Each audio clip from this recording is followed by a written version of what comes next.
Welcome to Management Consulted. I'm Jenny Ray, the Managing Director, and today our key focus is on a question that I would get all the time when I was at Bain. What's actually included in a consulting project?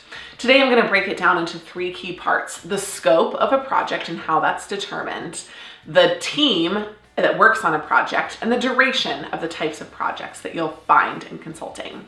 So first of all, the scope and how it's determined. The scope of a consulting project is actually determined in the sales process.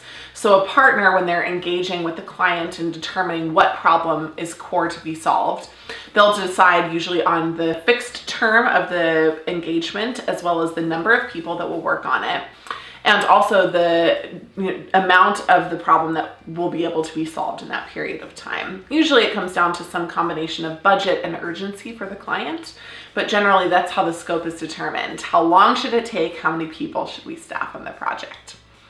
Second, the way that teams are constructed for a consulting project determine what kind of project it is and how it unfolds. Usually for strategy firms, there's one partner who's responsible for selling the project to the organization and delivering the final deliverables.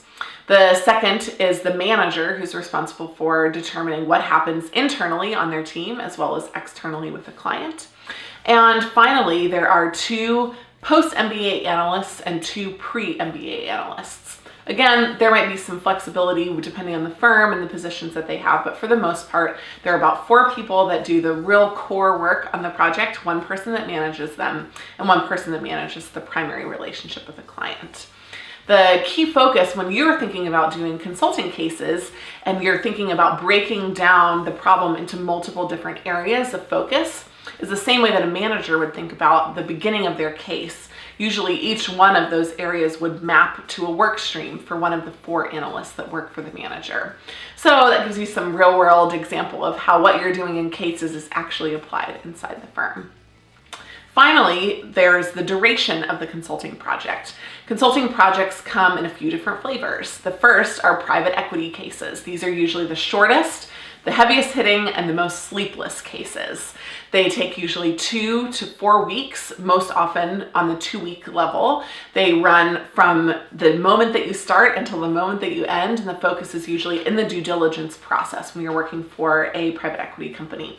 Sometimes private equity cases will come in rapid succession, so you'll do either multiple cases looking at different targets for the same firm, or multiple cases that are for different firms all across multiple different industries.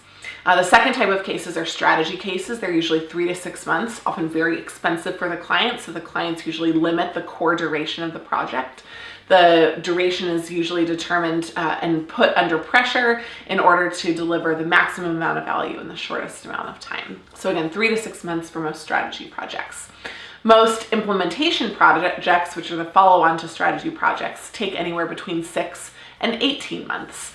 They're generally longer in nature because the goal is to actually put into place what was recommended in the strategy phase and also to measure what's happening on the ground. So for example, you may go through the process of piloting something that was recommended in the strategy phase, taking the insights from the pilot, and then actually going forward and making changes and doing the final implementation or rollout.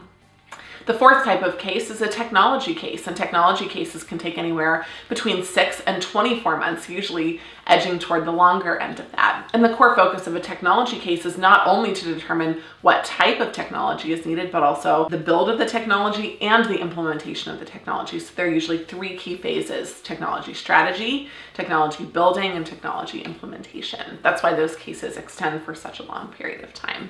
So hopefully today you've gotten good insight into what happens on a consulting project in terms of scope, who's actually on the team, and what you'll be doing in terms of duration. Thanks for joining us. If you have more questions, visit us at managementconsulted.com. We look forward to seeing you in a future video.